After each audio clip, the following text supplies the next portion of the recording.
God above Menoth. There is no labor unendurable in the name of Menoth. There is no pain unbearable in the name of Menoth. There is no fear unassailable with faith in Menoth. There is no object that cannot be given up for Menoth. There is no word other than the word of Menoth. There is no end. There is a place for us all at the feet of Menoth. Canon of the True Law. The military of the Protectorate of Menoth. Faith, fervor, and devotion. No other nation in Western Imran has made such great advances from such humble beginnings as the Protectorate of Menoth, a nation wholly devoted to worship of the Creator of man. The Protectorate has risen from a marginalized and oppressed Signaran sect to one of the great powers of the continent, stretching its reach of its military far beyond its original borders. While the Menite religion itself is rooted in antiquity, with ancient ceremonies and prayers taken from the earliest written words, the Protectorate theocracy is less than 2 centuries old, and its military power has only fully developed within the last several decades. The Protectorate has been extremely successful in expanding and reshaping its military to compete in the modern era while staying true to its religious convictions. Its successes are all the more remarkable given that the Protectorate has the smallest population of the Iron Kingdoms, even with the recent influx of converts. Yet all can see the proof of the triumph of its efforts in accomplishments such as repelling the Signaran assault on Sewell, the unprecedented invasion of Caspia, and the seizure of large regions of Lael under the Northern Crusade. By the strength of its army, the Protectorate of Menoth has taken control of its destiny and demonstrated its ability to fulfill its promise to strike down all those who refuse to bow to the Creator of man. The Protectorate's leaders are methodically built its military strength for generations. The theocracy is now led by Hierarch Severius, the first warcaster to rise to absolute control of the military, and then to absolute authority over the entire nation. Severius has spent his lifetime working to see the Menite crusade realized. His people stand united behind him, willing to execute his orders and destroy any enemy subject to his wrath. The armies of the Protectorate are made up of forces old and new, coupling pragmatic discipline with religious ceremony. This is the nature of the Protectorate itself, which exists not for temporal power alone, but to further the Creator's interests on Cain. The Protectorate is a theocracy on every level, with its priests assuming positions of rulership over daily governances, as well as military doctrine. Although the majority of its standing army is made up of citizen soldiers, the Protectorate's elite forces are drawn from ancient martial orders, each tightly integrated into the Temple of Menoth and its clergy. Its diverse makeup and the complexity of its ancient and modern influences, combined with its theological goals, make the Protectorate military difficult for the enemy to predict, a fact that the Protectorate leaders are adept at exploiting. While many of its military actions target expected priorities, such as supply lines or an enemy's headquarters, the Protectorate is just as likely to exert its strength for religious objectives. Some of these are comprehensible only to prophets who can interpret divine portents. The faithful on Cain are just a small part of the endless war of souls fought in Urcain among the gods. Via intermediaries such as the Harbinger of Menoth or members of the Reclaimant Order, the Protectorate leadership have a unique perspective on divine will. Yet for all the power the Menoth bestows on his believers, he remains distant. Even those who can hear his words seldom receive direct instructions. Obeying the will of Menoth requires priests to interpret portents and make decisions by weighing the facts before them against doctrine. Still, this connection to the divine means Protectorate soldiers have learned to trust the priesthood and other temple leaders implicitly. Those at the bottom of the chain of command are accustomed to fighting in ignorance of the ultimate purposes of their actions.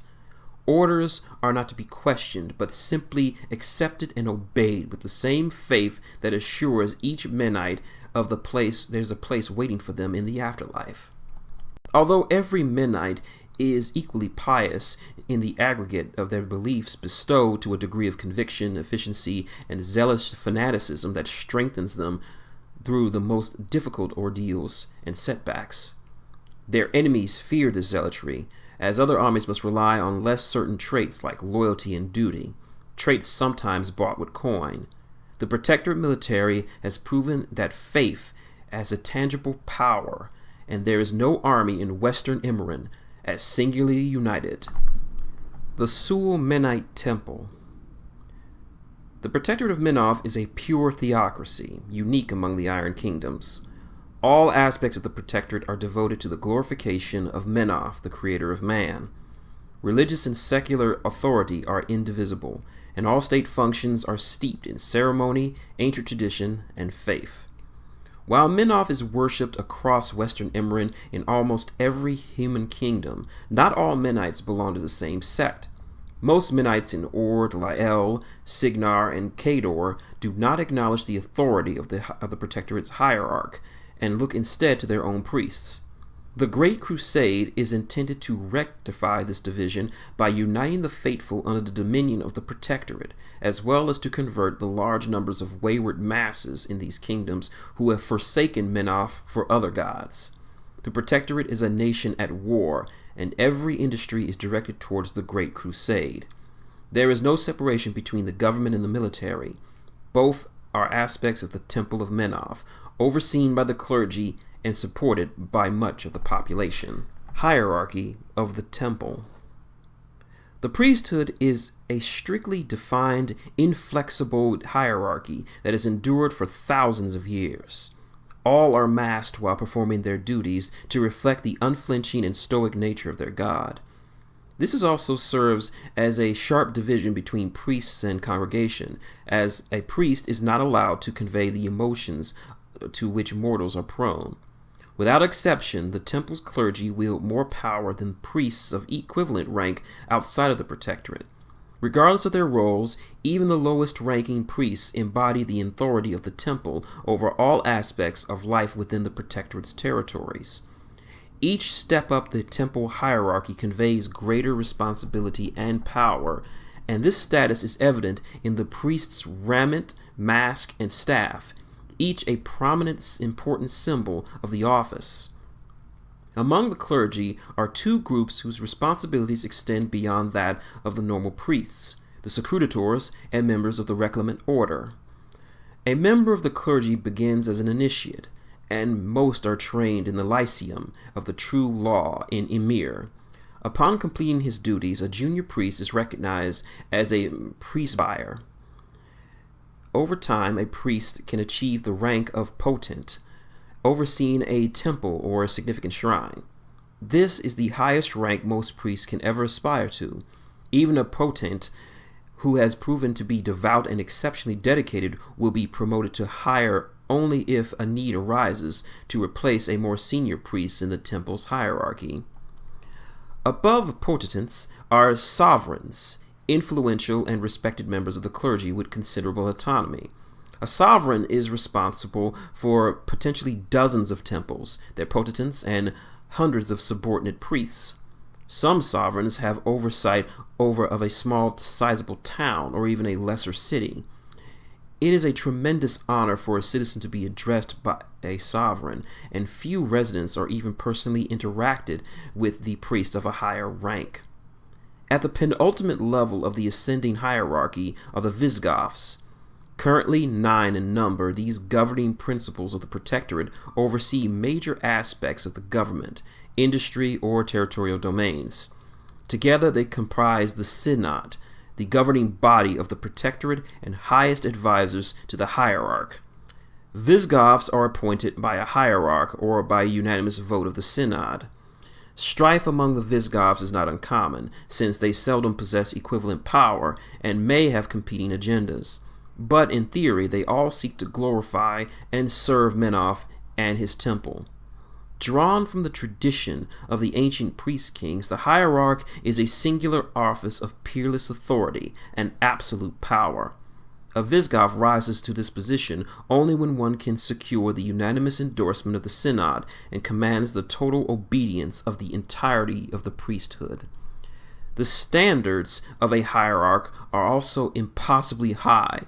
He must be a priest of superlative faith, ambition, political acumen, and individual power. Only the greatest, most visionary priests emerge to lead the Protectorate to its rightful destiny. In the 127 years since the Protectorate was founded, there have only been 6 hierarchs: Sulan, Luctine, Turgis, Ravenal, Voil, and Severius. Each of these figures is vaunted as a paragon of the faith and a champion of the lawgiver. Even after death, they are above criticism and beyond rebuke. Sakru Tutors. Traditionally, the Sakru Tutors were a caste of priests who served as the arbiters, judges, and executioners of the Mennonite faith. While they still occupy this role, their purview and authority has expanded within the Protectorate, making them the ruling elite of the Theocracy. Sakru Tutors are selected from the ranks of the clergy and undergo even more extensive training and indoctrination. Sakru Tutors follow their own moral code of behavior, free from some of the constraints of ordinary priests. Their first priority is to protect and preserve the faith at any and all costs. They must sacrifice aspects of their humanity and exercise emotions such as compassion, mercy, and forgiveness, for their office requires them to deal harshly with enemies of the faith. Some threats come from within, and Sakru Tutors bear the ultimate authority to enforce the temple doctrine and the true law. All citizens are subject to their scrutiny, including the clergy themselves, thus ensuring that the priests and other high-ranking officials of the temple do not fall prey to corruption or heresy. The Sakru Tutors are therefore the intelligence-gathering arm of the temple, its internal police, and the ultimate court of law. This is their responsibility and their burden. Sakru Tutors hold regular clerical ranks, which signify seniority within the hierarchy of the temple. In addition to their ordinary responsibilities, they are often called upon to undertake specific tasks, as the hierarch and the Visigoths often rely upon Sakru Tutors to enact their will. Because of this unique function of their caste and their duties, all Sakru Tutors are treated with deference by ordinary priests. Some Sakru Tutors bear a simple honorific within their own ranks. Those who are more experienced are referred to as senior Sakru Tutors, and the leaders of the caste are vice Sakru Tutors. The singular title of Grand Sakru Tutor was only once held by Severius, but has not been reinstated since its elevation to hierarch. At present, there are 4 vice Sakru Tutors. 3 of these are Visigoths, and the 4th is Vice Sakru Tutor Vindictus, a warcaster who is the personal servant of Hierarch Severius. In theory, the authority of a Sakru Tutor is limited by his priestly rank. In practice, however, his words are often heeded regardless of rank. Such is the fear and respect Sakru Tutors command. While this power could only open the caste to corruption, senior Sakru Tutors are always vigilant for abuses of authority committed by their subordinates. Any Sakru Tutor who puts his own interests ahead of the temple will be sent to the Tower of Judgment to see the error of their ways, and few ever return. This does not preclude conspiracies within the Sakru Tutor caste, as elements vie against one another. But, given the degree of their indoctrination and oversight, such politics almost never rise to the level of sedition. When Sakru Tutors conspire, it is generally to outdo some of the others in the faction within the caste to impress the hierarch or the vice Sakru Tutors. Reclaimers. Since long before the Protectorate came to be, an unusual group of priests stood apart from the rest, the Reclaimers. Members of the Reclamant Order feel an unusual calling to give up their identities and become empty vessels to be filled with Menoth's will. Their responsibilities relate to the passage of Mennonite souls to Yurkan. Reclaimers surrender their humanity in an even more extreme fashion than Sakru Tutors. Each dons an iron mask said to be a tomb for their thoughts that allows them to hear the voice of Menoth. They further swear an oath of absolute silence after speaking the oath of the Reclaimer's last breath, a promise to send souls chosen to the lawgiver to Yurkan on wings of flame and ash. Reclaimers surrender their names, divorce themselves from any contact with family, and have no true friends, although they will work alongside others in the temple. They appear to be utterly devoid of human emotion, both as a matter of discipline and as an unavoidable consequence of their calling. Becoming a Reclaimer is not a choice, but a true divine calling. The role requires absolute sacrifice of the self, abandonment of the comforts of the world, and acceptance of a life of ascetic simplicity and duty. Reclaimers can manifest at any time, including among regular clergy, who relinquish their ranks and previous duties. All other considerations are abandoned as the individual hearing the call seeks out the nearest member of this order and makes himself known. The mark of this change is obvious to anyone who has gone through it, and those answering the call are recognized and initiated in ceremonies known only to the members of the Reclamant Order. Because Reclaimers are guided by the voice of Menoth, they are outside the hierarchy and structure of the temple. Those in the order do not answer to superiors or command subordinates, as all are guided directly by the Creator, though the former High Reclaimer, now known as the Testament of Menoth, is venerated by most in the Protectorate as the leader of the Reclamant Order. The clergy does not interfere with their work, nor are Reclaimers asked to execute additional duties, though they sometimes lend their skills to the Protectorate military forces to enact Menoth's will on the battlefield, seeing to the needs of the slain and ensuring souls are swiftly guided to the city of man. On rare occasions, a Reclaimer will hear the Creator's voice command them to strike down a specific mortal or usher his soul to Yurkan. Such direct commandments are usually interpreted as Menoth claiming a soul for his own inscrutable reasons. Reclaimers are sometimes tasked with reclaiming the souls of the clergy or others of great faith, and as long as they are enacting Menoth's will, little can be done to gain say over them. In other occasions, the Creator will call for the immediate death of an enemy of the faith, which may require the mustering of military forces. The Testament is the Reclaimer most likely to receive such commands. Reclaimers are steeped in mystery. Because they do not speak and usually refrain from writing, communication with them can be difficult, though some convey meaning through gesture. There are also times when the faithful feel compelled to aid a Reclaimer for reasons they do not themselves fully understand. In battle, Reclaimers are often joined by disordered but unified mobs of the zealots who take up arms to assist them. Reclaimers sometimes possess the ability to control warjacks on the battlefield. How they make their instructions known is not clear, yet their warjacks heed their voiceless commands.